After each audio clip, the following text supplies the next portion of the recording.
Welcome to Longevity is the New Wellness. I'm Will Bozeman, your host, and I have a great show for you today. I'm excited to talk about the book that's coming out, which is Longevity is the New Wellness. I also have on, as part of the show today, I'm talking about some of the terms that are being used to describe what's actually happening in the way of longevity and biologic age reduction. I need these terms to help people understand what's going on. So one of the things that happens to me all the time is I get asked, how does this work? And I usually get asked that in a scenario where I have really 5 minutes to answer it. And that is not a 5-minute question, right? That's an hours long, days long discussion. And it's actually entire careers worth of research for people who are doing this in the scientific field. So that's not a very easy question to answer. How does this work? But to simplify this down into a quote unquote, a party conversation, which I think I mentioned in a previous episode, I had someone ask me this at a party once, just with a plate of food in my hand. How does all this longevity stuff work? And I really want to tell them, but I was like, well, you need to come sit down because we're standing in the way of people here and I'm going to have to talk to you for 20 minutes. So here's some of the basic terms. And I want to go over these with you. And I had to create some of these terms. They're combination terms from other things, but I like how they work out in the book. Now, the first one I want to talk about is longevity reeducation.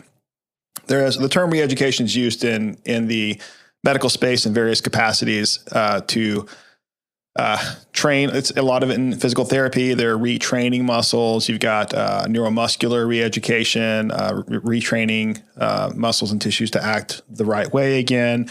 But that term reeducation could be applied to many things when it comes to physical work. What I am describing in the book is over the course of time, you've got a reeducation event that's occurring, and you've got small changes that are happening over time. And one of my favorite examples of this is it's just weightlifting, right? Everyone knows about the gym. Everyone knows how working out works. You go and you lift some weights, and you put some stress on your muscles. They then react, and they prepare for the next event that is going to occur. In their mind, I'm thinking of a cell as an individual person. Let's consider it as a unique, entity who's thinking for itself. So the cell is thinking, that's a lot of stress. I wasn't prepared. I wasn't able to overcome the stress that was just put on me. I don't want that to happen again. So I'm going to make some changes, right? So those changes are these modulations in the cell physiology. One of the things that I love in research, in exercise science and exercise physiology, is that through exercise and working out, they can document the increased number of mitochondria that are then produced in a cell. So a cell is stimulating the expansion of the number of mitochondria so that it can produce more energy to accommodate what it is experiencing, which in this case would be the stress of lifting a weight. So everyone knows you go do that once and your cells will accommodate to that. They'll prepare for the next stressing event, which might be later that week when you go lift weights again. And you do that over and over. And before long, the weight that you started with is not very heavy to you. You can lift it fairly easily and it doesn't strain you. So that's why you keep getting more and more weight. You keep lifting heavier and heavier weights. That's exactly, how exercise works in general for many scenarios, not just weights, but endurance as well. All these scenarios, your cells are being stressed. They are modulating themselves to make changes to accommodate that stress event in anticipation of it happening again. And that's the term longevity micromodulation. Now, you can use micromodulation in many capacities, but in my case, I add the word longevity to it because we're anticipating making changes at the cellular level to accommodate longevity to actually achieve biologic age reduction so that you can live longer. But the concept goes back very easily to this idea of lifting weights, because if you are making a small change in your daily life, that little bit of work you're doing in a given day at the gym or a given day with some weights, that little bit of work is producing an outcome. It's producing a quote unquote, a longer term event. The cells are all preparing for the next stressing event. And I tell people all the time, like, so how much is a good thing? Do you want to be holding a weight all day long? Do you want to be lifting a 20 or 30 or 40 pound dumbbell all day? And the answer is no. You'll never have enough time to recover from that. Your cells won't be able to actually acclimate and recover and prepare for the future stress. That re-education event is teaching the cell to prepare for the next event. It doesn't actually do it right then. It takes time. It has to go through a healing process.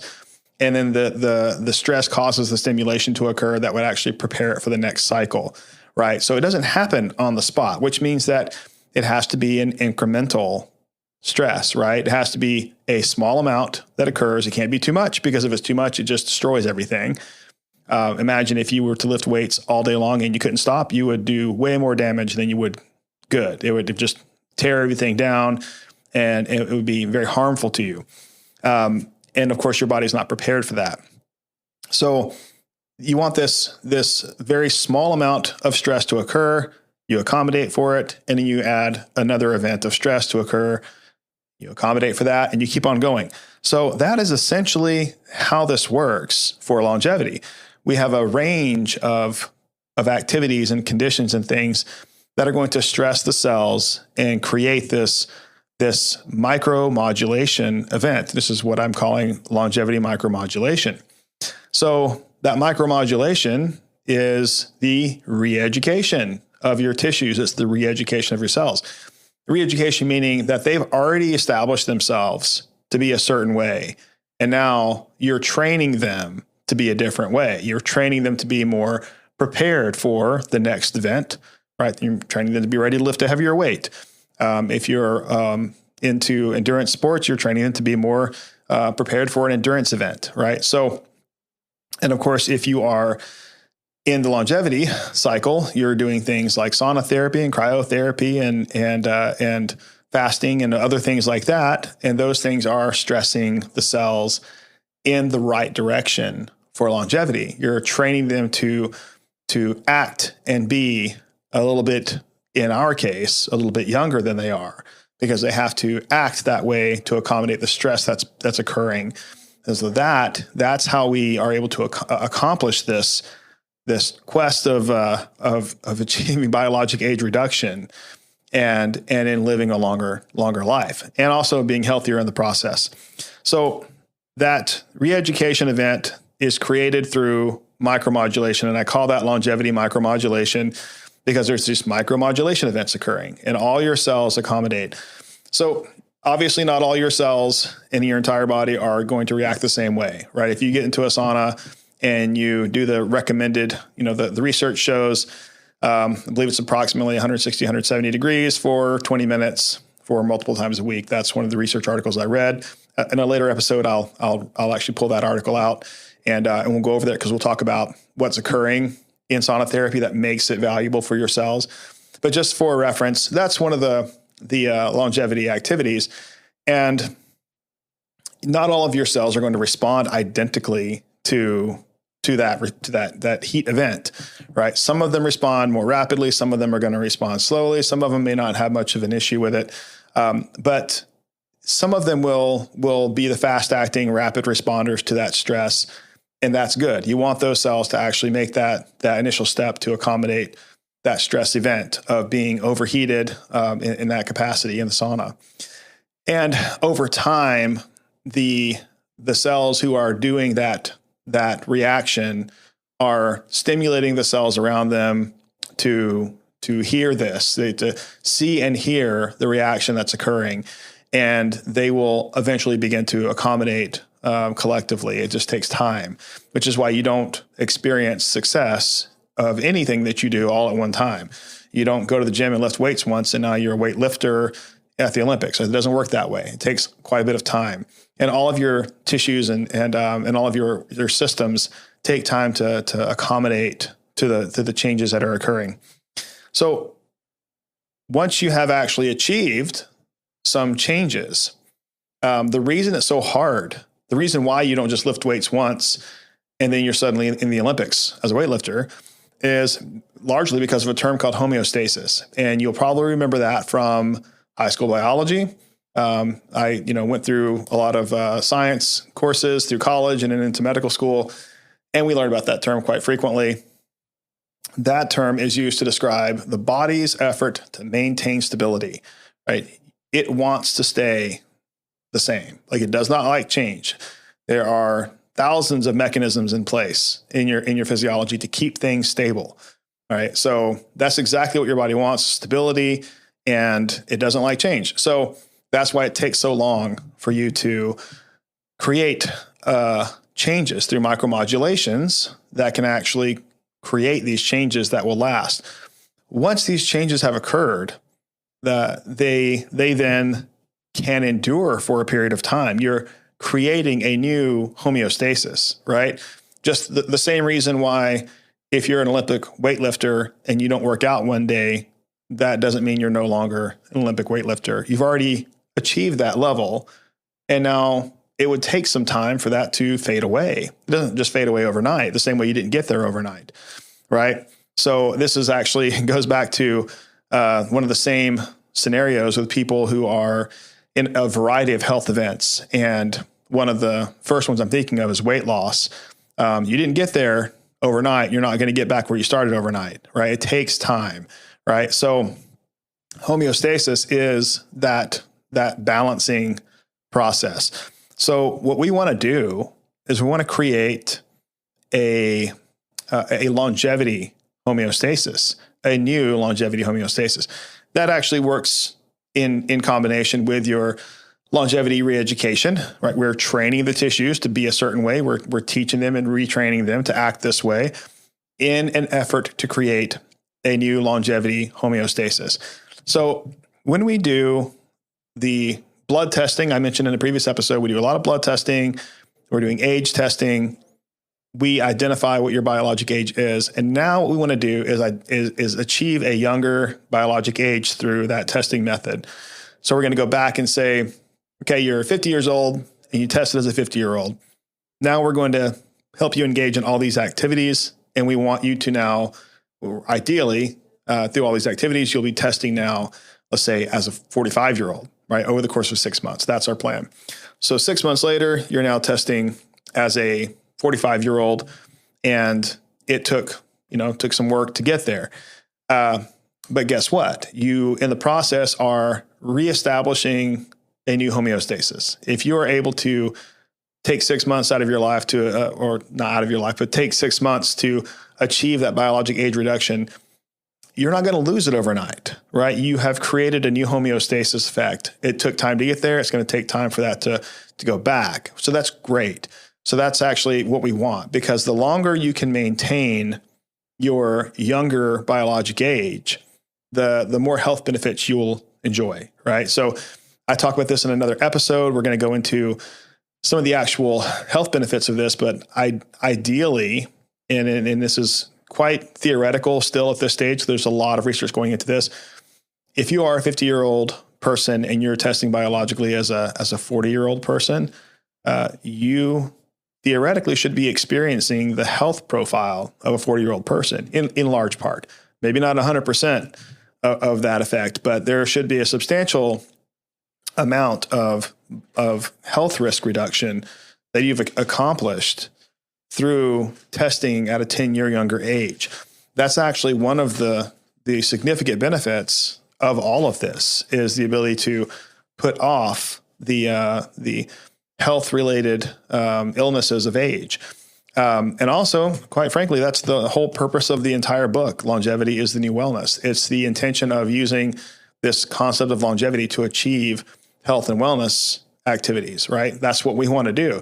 If someone is a 70-year-old person and we can get them to test as a 50-year-old, 45 or 50-year-old physiologically, and that's their biologic age score, that's great. In theory, the majority of their systems and physiology are going to be testing at the age of a 45 or 50-year-old person, and that would be tremendous. We would be able to actually achieve substantial health benefits from that, right? So if you're in the healthcare field and you're listening to this, that actually might ring very true to you, is that, oh yeah, that would be like one of my patients who has all these different conditions. If I could work with them and get them to actually test at a younger age, that theoretically would reduce all those health risks and all those illnesses. And if you can actually reduce all those illnesses and health risks as that person's age is already, as they already are, then think about the substantial benefit to that person and also to the entire system, right? Just going down the path, you're looking at all the healthcare systems and insurances and payers out there who would, the whole system would benefit from everyone achieving a more healthy long-term event. And that all comes from achieving that longevity homeostasis. And so the objective of the relative platform, I've mentioned that before, it's relatyv.com. And that is the platform that we're using to track and manage all of your biologic age. And that name comes from your biologic age relative to your chronologic age. So that relative term is where that comes from. And you want to achieve a younger and younger or a better and better relative age. That's the objective.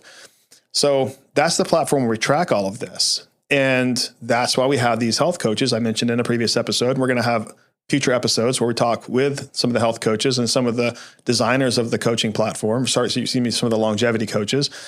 And we're going to be discussing some of those aspects with them.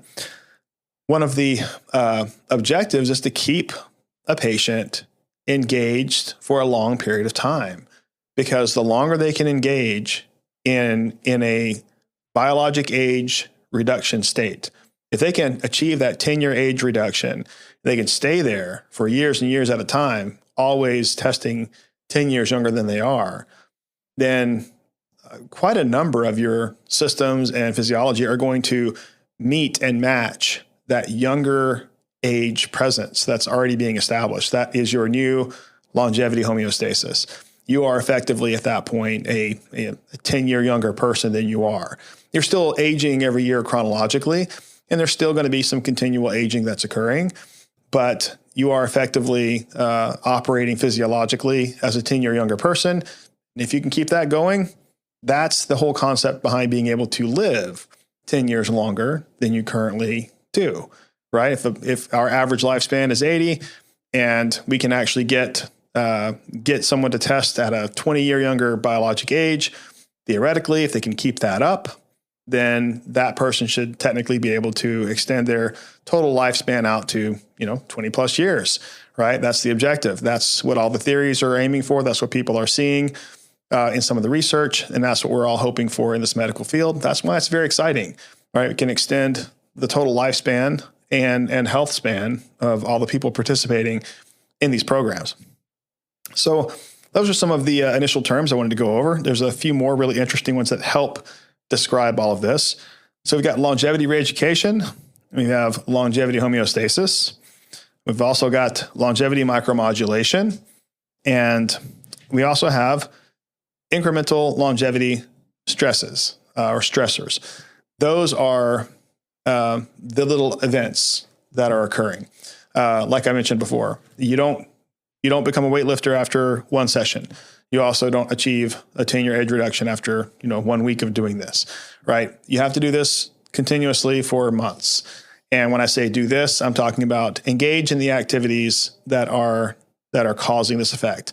The supplementation, the sauna therapy, the steps and activity, the dieting. And I'll say dieting, there's a lot of, we don't promote any particular quote unquote named diet.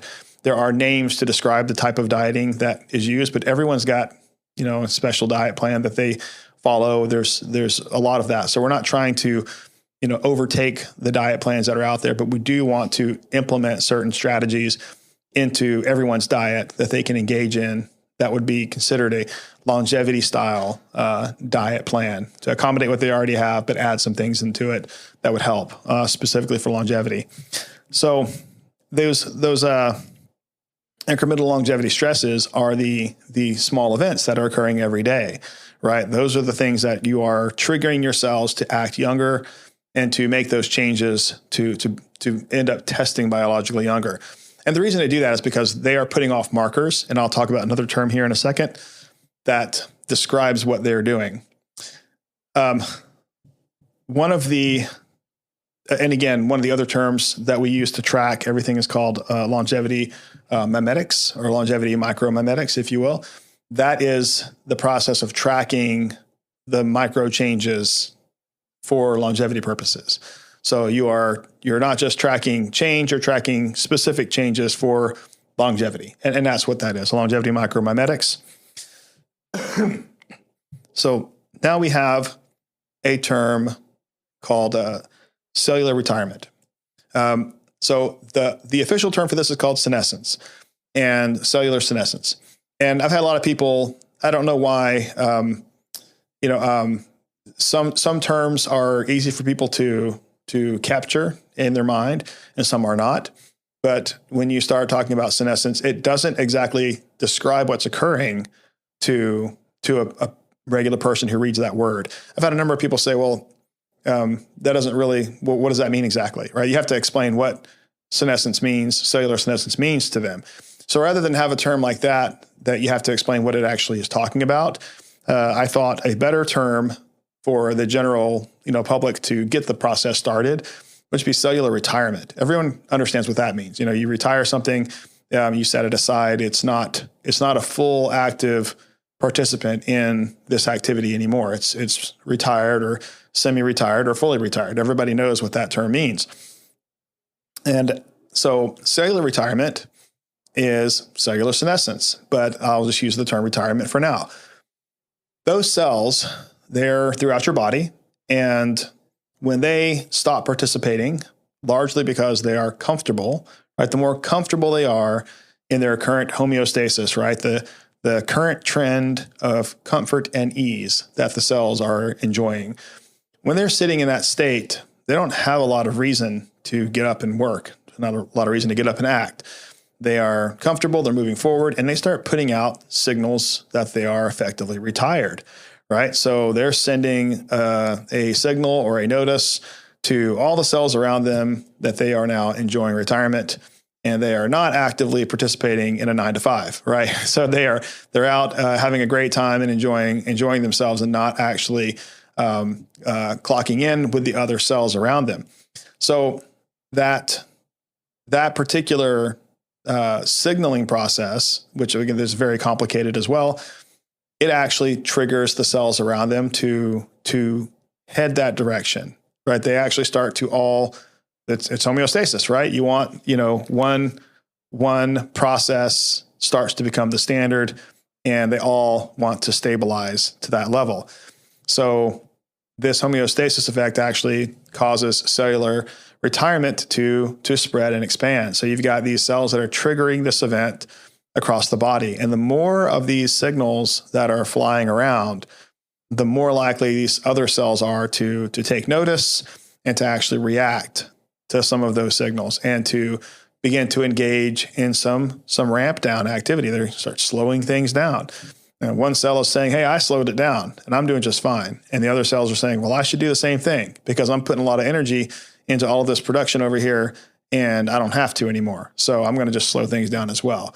All right. So that's exactly what's happening. They've got this retirement signal that's going around and triggering everyone to retire. So that senescence effect, that cellular retirement effect is actually a pretty well-known and well-understood concept of aging. It's one of the things that has been studied thoroughly is this effect on cellular aging. So that being said, that becomes a very strong target for longevity. How do we stimulate those cells to re-engage? If they re-engage, they're putting back out active participant signals and ramping up all the activity again, and all the cells around them do the same thing. So that's one of the stronger research categories in longevity is this cellular senescence, and how do you turn them back on? There's a lot of strategies for that and a lot of people that are working on that. So I'm sure I'll be referencing some research articles in later episodes that talk about this specifically. but I do want to bring it up as a general term for everyone to understand. So one of the terms, I guess one of the categories of longevity is very popular, but it has to do with this retirement concept. But you've got stem cells and plasma, right? This has been in the regenerative medicine category for decades, obviously, and I've been in this field for quite a long time myself. And I do talk about this in the book, Longevity is the New Wellness, but I also have a companion book to that coming out shortly after, which is called Stem Cells for Longevity, because I get so many questions about how stem cells can actually impact longevity. And I have a lot of people asking about that. And there's a lot of validity to it, and there's a lot of people doing research on this. In fact, I actually have I have a phase 2 trial with one of my companies. I've got a phase 2 trial underway for the actual use of IV administered stem cell therapy for frailty in the aging population. So this particular trial is going to test a range of frailty events, frailty markers, effectively aging. It's hard to say aging in general for a study like that. We need to identify specific items that we're measuring in the physiology, which would basically impact in the category of frailty. So I think if I remember correctly, we have somewhere along the lines of about a dozen, maybe 2 dozen different markers, different categories of metrics that we're tracking in that study. But it's a cultured expanded mesenchymal stem cell, an IV administered study. So it means we take stem cells, we grow them out in the lab, we culture them, expand them, and then administer them via IV to a patient who's in the study. So that, in my opinion, and I talk about this quite a bit in my stem cell books. I've got a couple of them already written, and I got the other ones for longevity on the way. But I talk about this process because I do believe it's the future of stem cell therapy is in the cultured expanded therapy field, where you can actually grow and expand the stem cell, your stem cell product, if you will, in labs to great quantities of actual usable product instead of only being able to capture small amounts of stem cells through a personal use. So like a bone marrow or an adipose stem cell collection, you get enough for a single treatment event, hopefully, when you're doing that for a same day administration of some sort of therapy. And that happens in the US here all the time. But if you want to take that and grow it into a larger batch of cells, then you're looking at, that's not allowed in the US at the moment to offer a medical treatment using that method. But there's plenty of countries around the world that do offer that and do allow that. So, and it's also coming back into the medical field in the US as the new standard of stem cell therapy. And I think everyone in the field right now is actively looking at that as the future and the direction. But I've been saying that for, 10, 15 years now. This culture expanded market is really where it's all going. And I think everyone knows that. It's just about regulations and processes to get it there. So, but I'll bring that up because I want to discuss why that's valuable. So people say, okay, so how does a stem cell treatment actually help me with aging?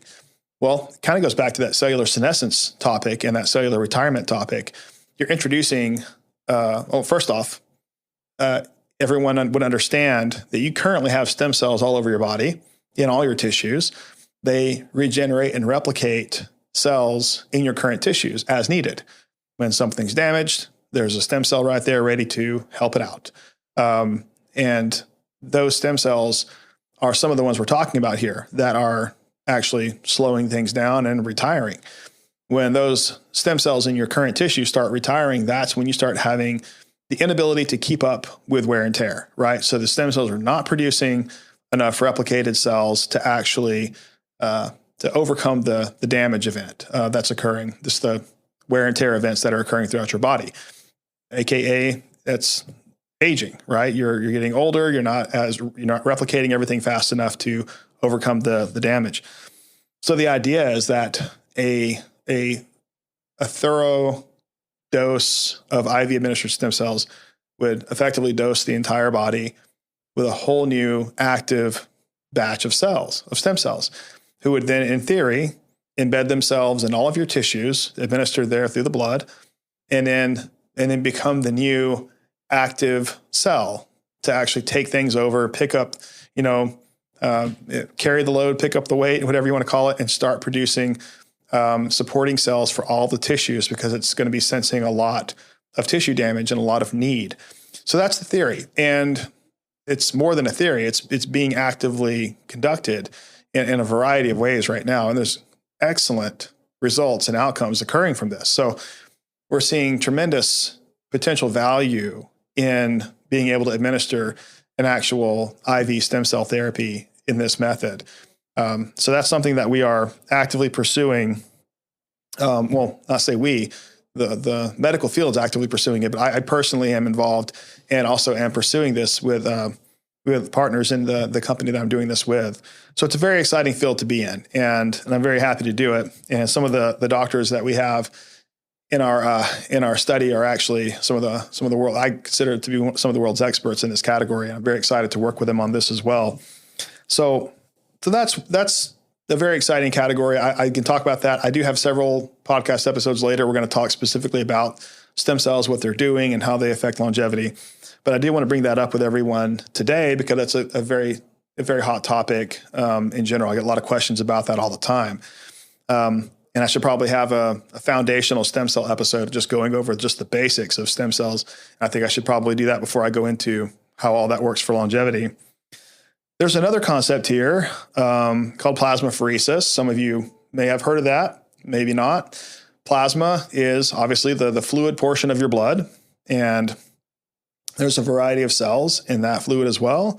A lot of you probably heard of PRP, platelet-rich plasma, as used as a regenerative therapy. I just made a little injection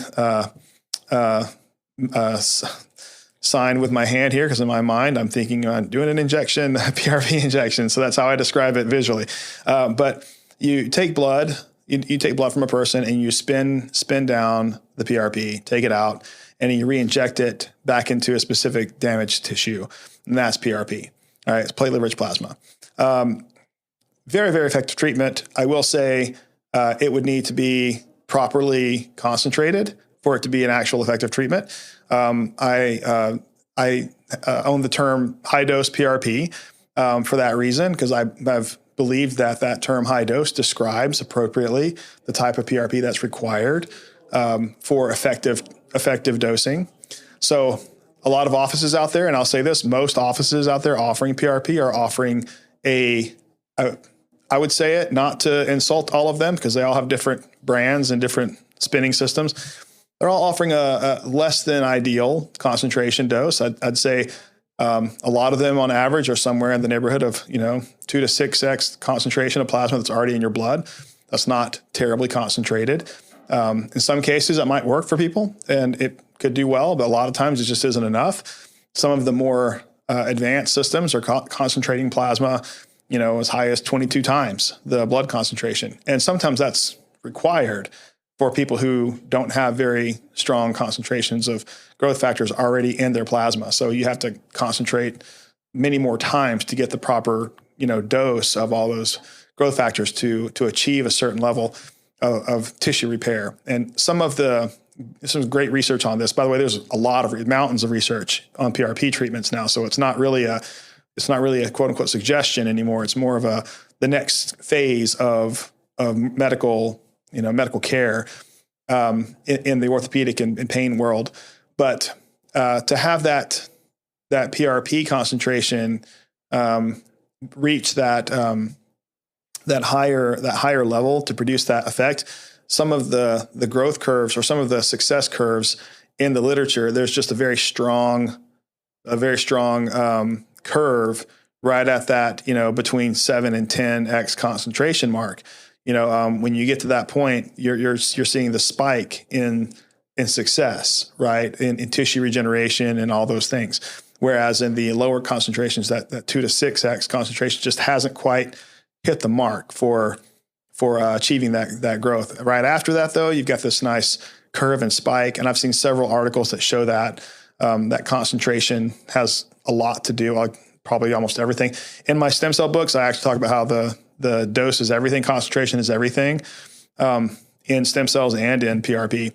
So, but I wanted to talk about PRP because there's a concept out there that, and this is more than a concept, it's been studied in animals plenty of times, and it's actually being conducted in humans all the time too, through voluntary treatments. You take the plasma of a younger person and you put that into an older person, and the older person starts to exhibit some of the biological markers of the younger person. So some of the benefits that the younger person enjoys from just being younger are now experienced by the older person. And they've done that in lots of animal studies. It's a very interesting concept. But if you were to say, what is causing that? I would say that's your cellular retirement, in effect, right there. All of your blood is filled with all of those markers that your cells are putting out. And if your cells are putting out a lot of retirement markers, because a lot of them are starting to wind down and retire, that's what's pumping through your system. And all your cells are reading the same message. We're slowing things down. We're getting ready to retire, right? You reinvigorate your entire system when you put a whole new batch of young plasma into your blood, and all the signals in that plasma are, let's go, let's get started. It's daylight. We're burning daylight here, says the PRP, or says the plasma, and all your cells kick on, and they start acting young and youthful and productive, and they start getting all this work done, right? You start feeling better. And so all these people that do these plasmapheresis treatments for longevity, that's the experience, is that it just turns their physiology just turns on, and they just feel younger, right? That's great. It still requires, obviously, a plasma donation from someone who is a younger, healthier person to achieve that. So it's there's a little bit of controversy to that, right? It's not exactly the first thing I would recommend for someone because, again, it's pretty controversial. It's I would say in that particular treatment might even be more controversial than stem cells. And right now, stem cells are a dirty word. I actually wanted to write a book at one point called "Stem Cells Are a Dirty Word," just because of how bad the industry has beat down that category and how hard it is to do anything in that field right now. But I would say this plasmapheresis therapy for aging is probably even more controversial than that. I've heard a lot of people, say it's really interesting, but they would never do it. And I've had a lot of people say, yeah, somebody's eventually going to regulate that entire process out of ability, out of capability, right? They're going to come down and start, stopping people from doing that kind of stuff. But for right now, I know people are getting it done. I've read about it in several of the other longevity books out there. So it's a very interesting topic. I'm excited for some of that to become realistic. I've actually been working on several therapies. I actually have a company that is working on some different therapies in that plasma space as well. So I will keep you posted on that. Last topic, running out of time here, but last topic here is a concept I'm very excited about because I feel like I've introduced this to the longevity world, and it's called electrolongevity. I write about it more extensively in the book, Longevity is the New Wellness, but I'm actually going to have an entirely separate publication just on this topic because there's so much about it. But in my current work as the CEO of a pain management practice, we are doing a variety of more complicated, or I guess more advanced electrical therapies for pain management. It's a very exciting field. Some of the side effects, the positive side effects that we weren't really expecting to occur, are just a range of improvements in physiology from people, such as improved blood pressures. People that have high blood pressure suddenly having just very well-regulated blood pressure after a few weeks in the program. People having better breathing and lung capacity and better oxygenation. Got people sleeping better. One of the number one things we've noticed in our program is people coming back and saying, I had the first full night of sleep I've had in decades after being in chronic pain, after going through your 1 or 2 days of your treatment program. So we have a tremendously, successful program, and all the positive side effects that come with it. I started to research those and discover that a lot of those positive side effects are actually really beneficial for longevity. They don't necessarily have to be associated with someone who's in pain. You can still get a lot of those physiologic benefits from just using some of these devices specifically for the purpose of longevity. You may not see this tremendous improvement in something overnight like you would if you were in chronic pain, got a treatment, and you're out of pain. Obviously, you just experienced a tremendous improvement in something that was, a problem for you. You don't necessarily feel that way if you're a healthy person and you get a treatment. But I do these treatments myself, and I absolutely can tell the difference. I did a treatment, and for the next day or two afterwards, I feel just a little more energetic. I feel a little bit more just motivated, right? It's not like a drug. It doesn't feel like any sort of drug or anything like that. It's more of just I just feel a little bit more energetic all around. And it lasts for a few days.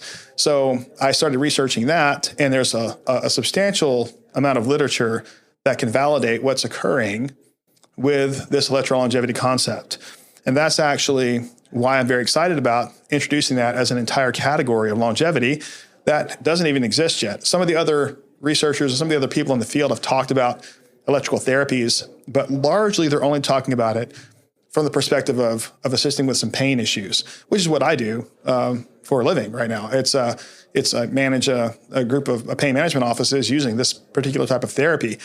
The therapy model we use is called neurofunctional pain management, and that's something that I developed years ago, and have through different iterations have brought it into a pain management, full-on pain management process that we're going to use as a hopefully get it across the country as a new model of pain management. But being in that field has allowed me to see all this outcome and all this literature, and that really has helped push this forward as a possible concept for longevity and not just for pain. So I am very excited to bring that to you, and I'll explain in another podcast episode all the many details associated with why that works and why I believe it will produce a substantial improvement in longevity across the board because of all the improvements it can produce physiologically. So that being said, those are some of the terms that I talk about in the book, Longevity is the New Wellness. I am excited for all of you to hope all of you will find the book, buy the book, read the book. Ask me any questions you can about it. I'm looking very forward to getting your questions. You can leave a question for me, willbozeman.com. Any of my social media accounts, you can find all of those. Leave a question for me there. Very happy to do that. And I look forward to seeing you on the next podcast. And until then, I wish you all the best and longevity to you.